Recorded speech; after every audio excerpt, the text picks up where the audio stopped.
Pernah nggak sih lo datang ke sebuah acara reuni atau sekedar scroll Instagram di kamar sendirian dan tiba-tiba dada lo ngerasa sesak banget?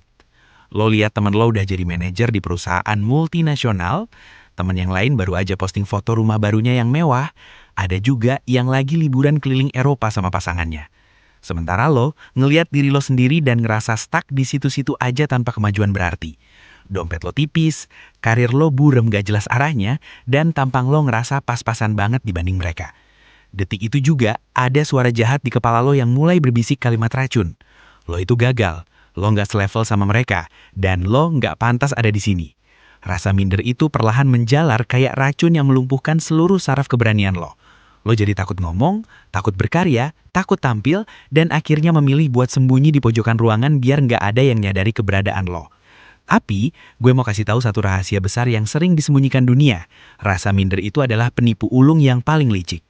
Apa yang lo lihat di orang lain hanyalah panggung sandiwara yang udah disetting sempurna. Lo lagi melakukan kesalahan fatal dengan membandingkan behind the scene hidup lo yang berantakan dan penuh darah dengan highlight reel hidup orang lain yang udah diedit pakai filter terbaik.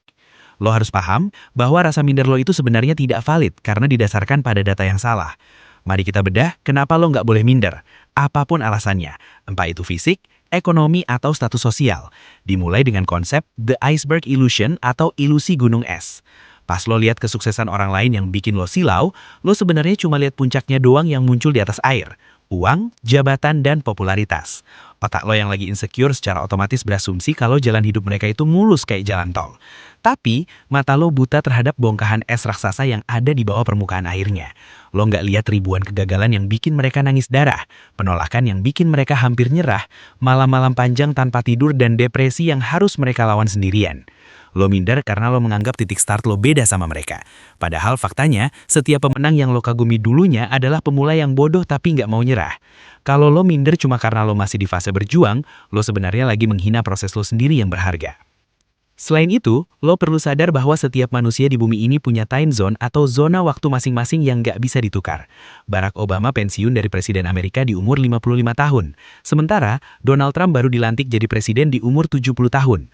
Colonel Sanders baru sukses mendirikan KFC pas dia udah tua bangka dan rambutnya putih semua. Sementara Mark Zuckerberg jadi miliarder pas dia masih bocah kuliahan.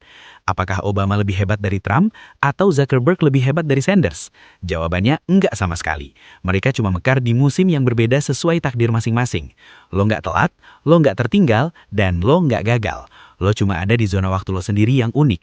Minder karena ngelihat orang lain sukses duluan, itu sama konyolnya kayak bulan minder sama matahari karena bersinar di siang hari. Bulan punya waktunya sendiri buat bersinar terang, dan itu adalah malam hari. Jadi tunggu giliran lo dengan sabar. Faktor lain yang bikin lo minder setengah mati adalah spotlight effect, sebuah gangguan psikologis di mana lo ngerasa jadi pusat perhatian dunia. Lo ngerasa pas lo jalan pakai baju murah atau motor butut, satu dunia ngeliatin lo, ngejudge lo, dan ngetawain kemiskinan lo. Faktanya adalah, gak ada yang peduli sama lo. Ini terdengar kasar, tapi ini adalah kebenaran yang membebaskan. Riset psikologi membuktikan kalau manusia itu adalah makhluk paling egois yang cuma peduli sama diri sendiri. Orang lain itu terlalu sibuk mikirin jerawat di muka mereka sendiri, mikirin cicilan mereka yang nunggak, atau mikirin insecurity mereka sendiri. Mereka nggak punya kapasitas memori di otak buat ngejudge lo lebih dari 3 detik. Lo cuma pemeran figuran yang numpang lewat di film kehidupan mereka. Jadi berhentilah hidup kaku seolah-olah lo lagi di bawah sorotan lampu panggung. Terakhir, dan ini pondasi paling penting buat mental baja, your value is not your net worth. Nilai harga diri lo sebagai manusia itu bukan angka saldo di rekening bank, bukan merek sepatu mahal yang lo pakai, dan bukan jumlah followers di sosial media. Kalau semua itu hilang, terus sisa apa dari diri lo kalau bukan cangkang kosong? Tapi kalau lo menggantungkan nilai diri lo pada karakter, integritas, skill, dan kebaikan hati, lo bakal jadi sekuat baja. Lo bakal tetap tegak berdiri dengan kepala dongak mau lo lagi miskin atau kaya, mau lo lagi dipuji atau dihina satu negara. Ingat baik-baik filosofi ini, berlian kalau jatuh ke dalam lumpur kotor tetap akan jadi berlian yang berharga. Sebaliknya, sampah kalau dibungkus kado emas paling mahal pun tetap akan jadi sampah yang bau. Jadi mulai sekarang, fokuslah mati-matian buat memolis siapa lo di dalam, bukan cuma memolis apa yang lo punya di luar. Minder itu adalah penghinaan terbesar terhadap potensi luar biasa yang Tuhan titipin ke badan lo. Mulai hari ini, detik ini, setiap kali rasa minder itu muncul, tantang dia balik dan usir dari kepala lo. Bilang ke diri lo sendiri dengan lantang, gue emang belum sampai sana, tapi gue lagi jalan ke sana, dan gue bangga sama setiap langkah kecil gue. Hidup ini bukan balapan lari lawan orang lain, ini adalah maraton panjang lawan diri lo yang kemarin.